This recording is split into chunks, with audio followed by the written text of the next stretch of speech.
اعوذ باللہ من الشیطان الرجیم بسم اللہ الرحمن الرحیم 11ویں جماعت کے عزیز طالب علم السلام علیکم. ہمارا موضوع آج نظم تعریف و ارتقاء. اگر آپ کتاب کا پیج نمبر 158 یعنی 158 نکالیں گے تو ہم آج نظم کے تعریف و ارتقاء پڑھیں گے. نظم شاعری کی وہ شکل ہے جس میں کوئی قصہ، کوئی واقعہ یا کوئی تجربہ یا کوئی خیال تسلسل کے ساتھ پیش کیا جاتا ہے. یعنی نظم میں شاعری کی وہ صنف ہے جس میں کوئی قصہ یا واقعہ یا تجربہ شاعر تسلسل کے ساتھ پیش کیا جاتا ہے. نظم کے لغوی معنی پرونا، یکجا کرنا کے ہیں. جس طرح مالا پروتے ہیں اسی طرح نظم کو لغوی معنی پرونا یا یکجا کرنے کے ہیں. جس طرح مالا میں مالا پروتے ہیں. یوں تو ہر کلام موضوع کو نظم کہا جا سکتا ہے، لیکن ادبی اصطلاح میں نظم سے مراد وہ شعری صنف ہے جس میں کسی موضوع پر ربط و تسلسل کے ساتھ اظہار خیال کیا گیا ہو، جس کے پڑھنے کے بعد اس کے موضوع کی ابتدا، ارتقاء و نقطہ عروج واضح طور پر سامنے آ جائے. تو نظم میں ابتدا و ارتقاء. نظم میں شاعر ایک ہی موضوع کو ابتدا، ارتقاء اور ایک نقطہ پر واضح طور پر سامنے آ جاتے ہیں. تو ایک ہی موضوع کو وہ اقدام پذیر کرتا ہے نظم میں. عہد حاضر میں نظم کی ایسی ترقی کی کہ غزل کے مقابلے میں اگر کسی صنف کو رکھا جا سکتا ہے تو وہ نظم ہے. تو دور حاضر میں نظم نے ایسی ترقی کی کہ غزل کے مقابلے اس کو کھڑا کیا جا سکتا ہے. اردو نظم کی ارتقاء یعنی کہ نظم کب سے شروع ہو، ارتقاء کے بارے میں ہم پڑھیں گے. نظم میں پہلے ہی سے موجود تھی. اردو نظم کی تاریخ وہی ہے جو اردو شاعری کی ہے. جب سے اردو شاعری وجود میں آئی ہے تب سے نظم کی بھی تاریخ ہے. جس دن سے اردو شاعری نے آنکھ کھولی اسی ابتدائی دور میں ہی نظم نے بھی جنم لیا. تاحال نظم کا یہ قافلہ رواں دواں ہے. دکنی شاعری میں بہترین اخلاقی اور صوفیانہ نظمیں لکھی گئیں. تو دکنی شاعری میں جس طرح دکن میں باقی سندھ شعر کا آغاز ہوا، اسی طرح نظم کا آغاز بھی دکن سے ہوا، جن میں محمد قلی قطب شاہ، افضل پانی پتی اور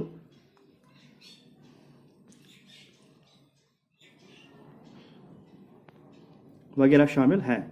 دکنی شاعری میں بہترین اخلاقی نمونے اور صوفیانہ نظمیں لکھی گئی، جن میں محمد قلی قطب شاہ کی نظمیں خاص طور پر قابل ذکر ہیں. شمالی ہند میں نظم نگاری کا اعلیٰ نمونے افضل پانی پتی اور جعفر زیٹلی کے زمانے میں ہی موجود ہیں. شمالی ہند کا اکیلا شاعر نذیر اکبر آبادی 10ویں نظم نگاروں پر باری ہے. اکبر آبادی نے نظم میں ظرافت اور طنز کو سہارا لے کر اردو نظم کو آگے بڑھا دیا. اردو میں جدید نظم کا تصور مغربی ادب کی دین ہے. 1857 کے انقلاب کے بدلے ہوئے حالات نے جدید نظم کو جنم دیا. تو جو 1857 میں انگریزوں کے خلاف پہلے بغاوت ہوئی، تو اس کے بعد جو افراتفری کا ماحول تھا، تو اس کے بعد ہی انقلاب کے بعد جدید نظم نے جنم لیا. نئے بدلتے ہوئے حالات نے سر سید تحریک کرنل ہرڈ کی تائید و خود اپنی ابتدا تباہ کی ترکیب سے مولانا محمد حسین آزاد نے جدید شاعری کی سنگ بنیاد رکھا. انجمن پنجاب کے زیر اہتمام اگست 1857 میں وہ جلسہ جس میں آزاد نے اپنا خطبہ خیالات نظم اور کلام موضوع کے باب سے پیش کیا. 30 مئی 1874 کو وہ مشاعرہ جس میں آزاد نے نئے انداز میں مثنوی شب قدر پڑھ کر سنائی. یہ جدید شاعری کی تعمیر کا جشن تھا. آزاد حالی شبلی اور اردو شاعری کو جھوٹے عشق کی داستانوں سے صاف کیا. تو جو جھوٹی عشق کی داستانیں تھیں ان سے ان شعراء نے صاف کیا. ان مذکورہ شعراء کے یہاں حقیقی دنیا اور زندگی کے سچے واقعات کی عکاسی ملتی ہے. چک بست، سرور جہاں آبادی اور اب نے اپنی نظم ہندوستان کی عظمت کو پیش کیا. اقبال نے اپنی نظموں میں ایک آفاقی فکر و فلسفہ پیش کیا. عظمت اللہ خان کے یہاں بغاوت کے آثار نظر آتے ہیں. اختر شیرانی نے سائنٹ کو اپنایا. ترقی پسند تحریک کے اثرات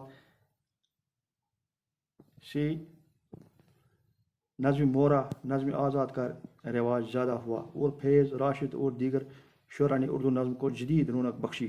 جوش کی نظم میں جہاں ایک طرف فطرت نگاری کا رجحان پایا جاتا ہے وہیں دوسری طرف انہوں نے انقلاب پر نظمیں لکھی. اختر الایمان کی شاعری میں ایک پوری عہد کا درد و کرب اظہار ملتا ہے. شہریار، ندا فاضلی، راشد آذر، شاہر لدھیانوی، جانثار اختر وغیرہ ہمیں چوٹی کے نظم نگار شعراء ہیں. تو اب ہم نظم کے بارے میں ایک چھوٹا سا نوٹ لکھیے.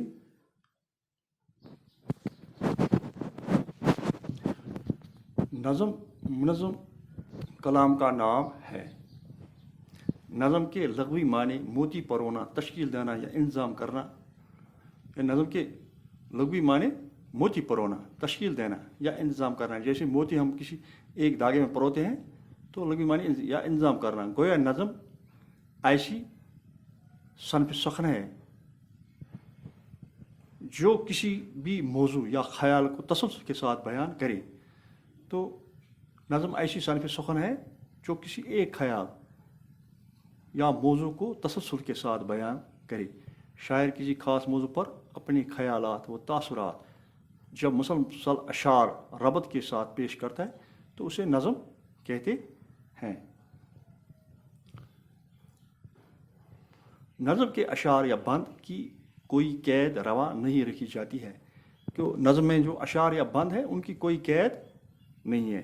وہ 4 بھی ہو سکتے ہیں، 3 بھی، 5 بھی اور اس کے زیادہ بھی ہو سکتے ہیں. نظم کسی ایک خاص موضوع پر ہوتی ہے تو نظم میں ایک خاص موضوع چنا جاتا ہے تو اسی پہ بات کی جاتی ہے. اس کے باقی جو اس کے موضوع کی سب زور اسی موضوع پر دیا جاتا ہے. خواہ موضوع کچھ بھی ہو، نظم کا میدان زیادہ وسیع ہے. تو جو نظم کا میدان وہ غزل کے سے زیادہ وسیع ہے. نظم کسی ایک عنوان یا موضوع کی تفصیل ہوتی ہے، یعنی کہ اس عنوان کی یہ تفصیل ہوتی ہے. اس کے سارے جو اس میں گن پائے جاتے ہیں اس عنوان کے وہ ان کو واضح کیا جاتا ہے. غزل کے جذبات لامحدود ہوتے ہیں. اس کے برعکس نظم میں ایک ہی موضوع یا جذبہ کو اتنی وضاحت کے ساتھ بیان کیا جاتا ہے کہ شاعر اور قاری دونوں سیر ہو جاتے ہیں. تو جو نظم ہے اس میں ایک ہی موضوع یا جذبہ وضاحت کے ساتھ بیان کیا جاتا ہے تو شاعر یا پڑھنے والا دونوں سیر ہو جاتے ہیں اور موضوع بھی تشنہ نہیں رہتا. تو موضوع کی بھرپور عکاسی کی جاتی ہے نظم میں. اردو نظم کی بھی وہی تاریخ ہے جو اردو شاعری کی ہے. تو ہم نے پہلے بھی ٹیکسٹ میں پڑھا کہ اردو نظم کی بھی وہی تاریخ ہے جو تاریخ اردو شاعری کی ہے. جب سے اردو شاعری شروع ہوئی ہے تو اسی وقت سے نظم کی بھی تاریخ وہی ہے. نظم بھی وہاں سے شروع ہوئی. دکنی شاعری میں بہترین اخلاقی اور صوفیانہ نظمیں لکھی گئی ہے. تو ابتدا میں دکن میں ہمیں نظم کی ابتدائی نظمیں ملتی ہیں جو اخلاقی اور صوفیانہ نظمیں لکھی گئی ہیں جن میں محمد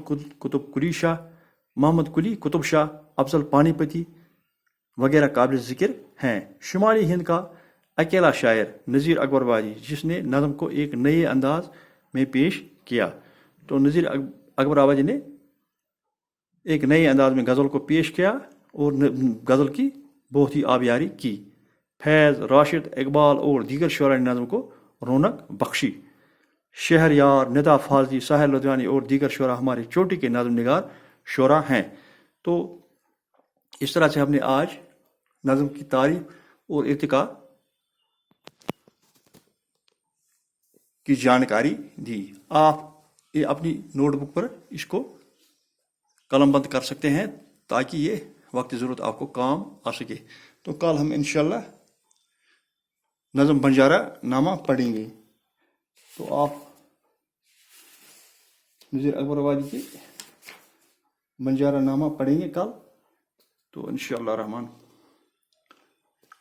امید ہے کہ آپ نے اسے نظم کے مستفید ہو گئے ہوں گے.